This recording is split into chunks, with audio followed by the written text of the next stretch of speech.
Dona José Tonato, le ministre béninois du cadre de vie et de développement durable, a animé ce vendredi un point de presse à Cotonou. 2 points étaient à l'ordre du jour. Le constat de la nullité des ventes effectuées sur le domaine privé immobilier de l'État en violation de la loi 2013-01 du 14 août 2013 portant code foncier domanial et la présentation des conclusions des résultats de la commission interministérielle chargée de l'inspection des conteneurs de produits forestiers en vue de la détection des cargaisons des bois bruts en attente d'exportation au port de Cotonou.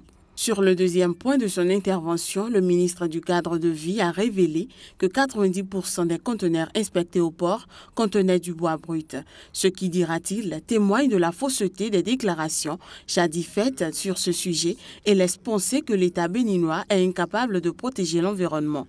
En effet, la découverte de ces conteneurs de bois brut intervient alors que le premier conseil des ministres du gouvernement Talon a interdit leur exportation en attendant la prise de mesures garantissant une meilleure gestion des ressources naturelles du pays. La Commission a fait entre autres les constats ci-après. L'embarquement de 536 conteneurs dans la période du 13 avril 2016. L'absence de manuel de procédure pour le suivi et le contrôle de conformité des cargaisons de bois au niveau de la Direction générale en charge des forêts. La non-précision du volume de bois exportable dans les avis techniques soumis à l'appréciation de la Commission.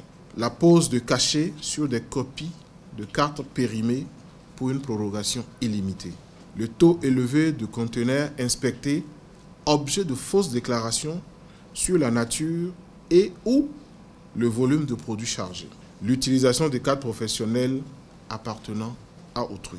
Suite au rapport de la commission chargée de l'inspection des conteneurs de produits forestiers, le ministère du cadre de vie s'est vu confier la mission de veiller à la mise à disposition de l'administration des eaux, forêts et chasses des conteneurs de bois en cause, la revue du dispositif de vérification des conteneurs des produits destinés à l'exportation. Le ministère devra en outre s'assurer du démarrage des réformes nécessaires à l'assainissement du secteur, la sécurisation des outils de contrôle de l'exploitation en vue de la protection effective des ressources forestières nationales.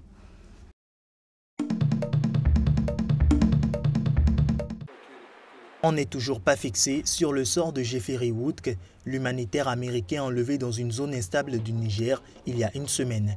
Vendredi, le ministre de l'Intérieur nigérien, Mohamed Bazoum, s'est rendu sur les lieux du rapt à Abalak, une préfecture de la région de Tawa, à 350 km au nord-est de Niamey.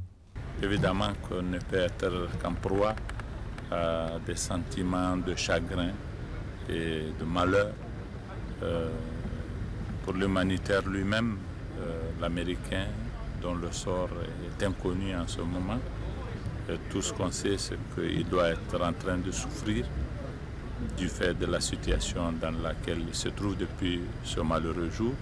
D'après les sources officielles nigériennes, le travailleur humanitaire de l'ONG évangéliste américaine Youth with a Mission a été enlevé par des hommes armés qui ont tué 2 personnes avant de fuir vers le Mali. La région de Tawa où a été capturé l'Américain est considérée comme une zone instable. Sur place, Mohamed Bazoum s'est entretenu sur la sécurité à Tawa avec des responsables militaires, des élus et des notables locaux de la région essentiellement peuplée de Touaregs. Nous soutenons à 100% les gens qui seront chargés d'obtenir sa libération.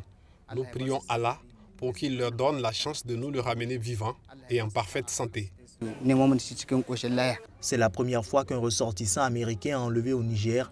Selon l'un de ses proches, Woodke était en mission de suivi au moment de son enlèvement. Il craignait un événement de ce genre et ne séjournait qu'occasionnellement à Abalak.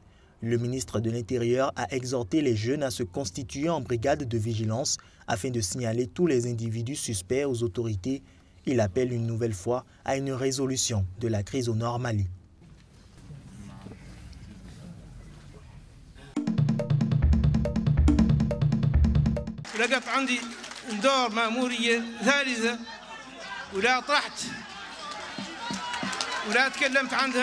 Je ne demanderai jamais un 3e mandat. Notre constitution doit être au-dessus des querelles partisanes. C'est l'annonce faite par le chef de l'État mauritanien au terme du dialogue national qui s'est achevé tard dans la nuit de jeudi à vendredi. Pour Mohamed Ould Abdelaziz, la limitation des mandats présidentiels à 2 resterait inchangée dans la future révision constitutionnelle. Dans le même esprit, il a ajouté que la limite d'âge du candidat à la présidentielle, fixée à 115 ans, sera maintenue pour contribuer notamment au renouvellement de la classe politique. Une controverse avait éclaté entre l'opposition et le pouvoir, soupçonné de vouloir supprimer la limite de 2 mandats présidentiels, ce qui ouvrirait la voie à un 3e mandat à l'actuel chef d'État. Le président a promis de soumettre à référendum tous les amendements constitutionnels retenus lors de ces discussions et a mis en garde ceux qui tenteraient de s'opposer à la marche en avant du pays, affirmant que leurs actions de sape seront combattues avec la dernière énergie. Il fait ainsi allusion à la majeure partie de l'opposition qui a boycotté ce dialogue et fait vœu de s'opposer au changement de constitution, annonçant notamment une marche le 29 octobre à Nouakchott.